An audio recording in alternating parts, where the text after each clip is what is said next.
Good morning friends, welcome to my YouTube channel glorious legal web. आइए हम लोग legal चर्चा में जुड़ते हैं। रोज की तरह आज भी लीगल चर्चा।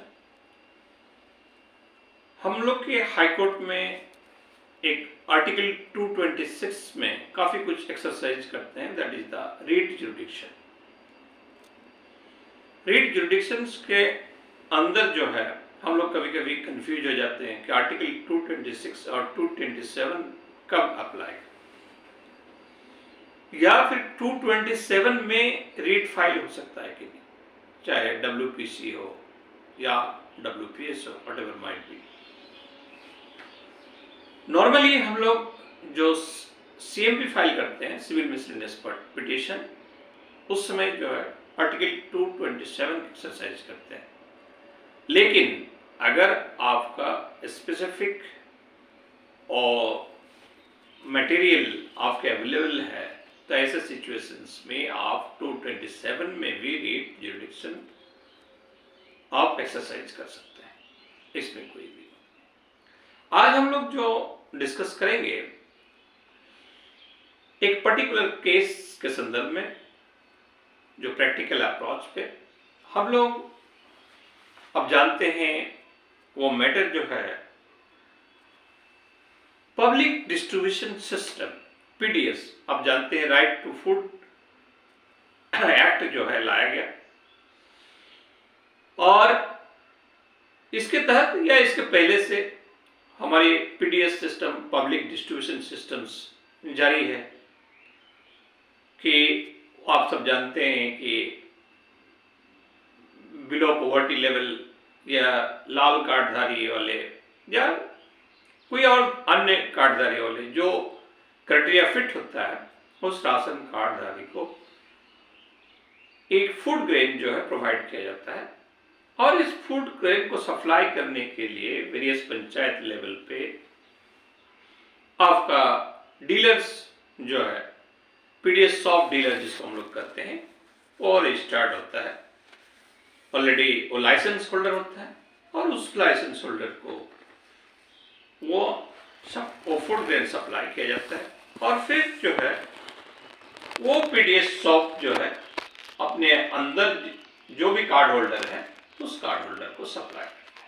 अब प्रैक्टिकल इश्यूज क्या है, नॉर्मली क्या होता है कि आप सब जानते हैं कि सॉफ्ट यानी PDS लाइसेंस होल्डर जो है वो सब्सिडाइज रेट पे कोई भी फूड ग्रेन्स को जो है सरकार से प्राप्त करते हैं, और ये सप्लाई करते हैं। इसके एवज में उनको कमीशंस मिलता है। तो कभी कभी प्रैक्टिकली जो PDS सॉफ्ट होल्डर वो भी प्रॉब्लम फेस करते हैं। मान लीजिए कि उनको रिक्विजिट डिमांड ड्राफ्ट जिसको डिपार्टमेंट को जमा करना है कंसर्न अथॉरिटी के पास, वो करने के बाद भी उनको SIO जिसको हम लोग स्टॉक इशू ऑर्डर या स्टॉक रिलीज ऑर्डर करते हैं, ऑलरेडी इशू किया जाता है, लेकिन स्टोर मैनेजर या स्टोर कीपर वो फूड ग्रेन जो है प्रोवाइड नहीं करते हैं सॉफ्ट डीलर को। ऐसे सिचुएशंस में सॉफ्ट डीलर क्या है, डेफिनेटली हायर अथॉरिटी को लेटर लिखेंगे, कंसर्न पर्सन को लिखेंगे, हायर अथॉरिटी को लिखेंगे, DC को लिखेंगे, सेक्रेटरी को लिखेंगे। लेकिन फिर भी मान लीजिए 2 साल, 3, 4 साल, 5 साल के अंदर, 10 साल के अंदर उनको 10 या 20 अलॉटमेंट नहीं मिला, तो ऐसे सिचुएशंस में क्या वो रीट जुरिडिक्शंस को आर्टिकल 226 का एक्सरसाइज कर सकते हैं? आंसर इज यस, 100% कर सकते हैं। क्यों नहीं? अगर आपकी कोई भी authority sitting to the chair, कुर्सी में बैठे हैं, और जो गवर्नमेंट नॉर्म्स के अंदर जो क्राइटेरिया फुलफिल करने के बाद आपका जो रिस्पॉन्सिबिलिटी, रोल एंड रिस्पॉन्सिबिलिटी है, वो अगर आप एक्सरसाइज नहीं करते, कोई एक्शंस नहीं लेते, तो ऐसे सिचुएशंस में डेफिनेटली ऐसे अथॉरिटी के ऊपर रिट जुडिक्शन अप्लाई होगा। अब हम लोग देखते हैं कि ऐसे संदर्भ में हमारे हाईकोर्ट का क्या व्यू रहा है। तो एक केस के संदर्भ में हम लोग डिस्कस करते हैं। ये केस जो है पर्टिकुलरली पीडीएस यानी पब्लिक डिस्ट्रीब्यूशन सिस्टम्स के अंदर जो है PDS soft licence holder soft जो है रीट दाखिल किया। उनका जो प्रे था, उनका प्रे ये था कि issuance of directions upon the respondent, that is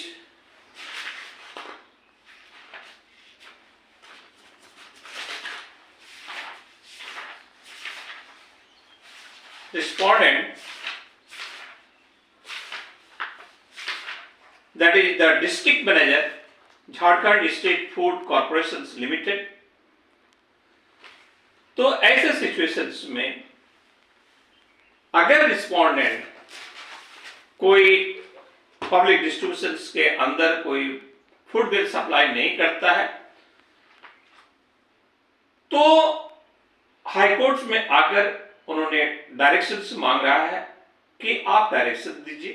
क्या कह रहा है कि pass a reason order as to how the food grades to the extent of such and such quantity, मान लीजिए 200 quintal 500 quintal whatever might be, have not been supplied to the petitioners being PDS dealers towards store issue order such and such 10-20 जो store issue order issue हुआ है उसके अंदर for the period मान लीजिए 2012 to 2022 and already deposited the demand draft such and such, for the example मान लिया जाए 1,20,000 का डिमांड ड्राफ्ट उन्होंने जमा किया। तो ऐसे सिचुएशंस में क्या हमारे कोर्ट का व्यू रहा? तो कोर्ट का व्यू ये रहा कि admittedly the period for which the petitioners being PDS soft dealers were supposed to get food grains was from December 2012 to December 2022, and if at present the aforesaid quantity of food grain is supplied to them by the respondent authorities, the same cannot be distributed to the concerned beneficiaries whose during the relevant period were attached to the PDS source. So far as distributions of food grains to the present beneficiaries attached to the petitioner's PDS shop is concerned, they get fixed amount of food grains as per the government scheme. It is not the case of the petitioner that present food grains for distributions to the present beneficiaries attached to the PDS shop are not being supplied by the Jharkhand State Food and Civil Supplies Corporations Limited. Hence, if food grains to the extent of 440, to the extent of whatever the quantity, quintals, is now supplied to the petitioners, there is all possibility of its misuse by them. Under the said circumstances, the court is not inclined. Lastly, the petitioners, however, at liberty to claim for refund of the amount deposited by them before the concerned authority, which will be concerned by the said, which will be considered by the said authority appropriately. तो friends very clear court का view रहा।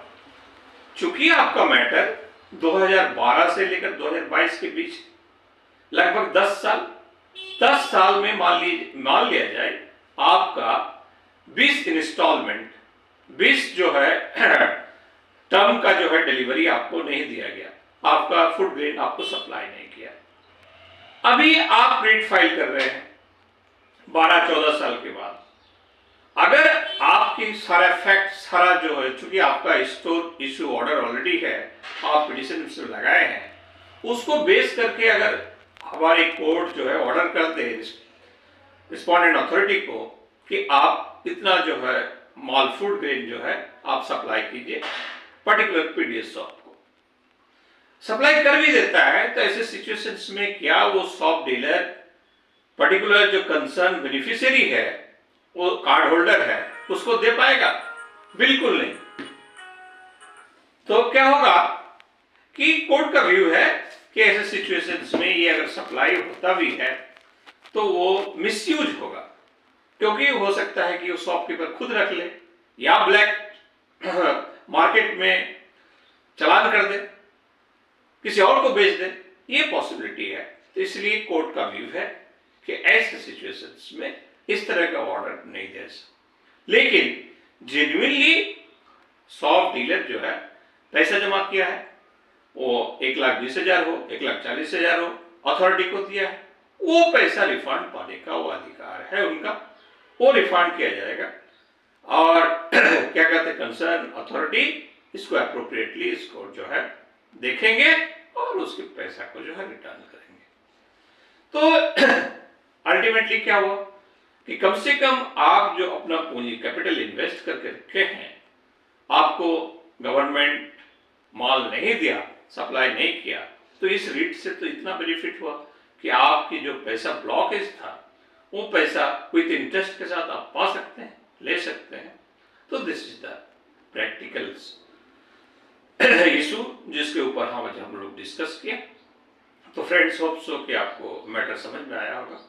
इसी तरह हम लोग फिर चर्चा करेंगे अगला वीडियो में। तो हैव ए नाइस डे। अगर वीडियो पसंद आए तो इसको लाइक करें, शेयर करें, और अंत में मेरा रिक्वेस्ट कि हमारे यूट्यूब चैनल को सब्सक्राइब करें। Have a nice day. जय हिंद।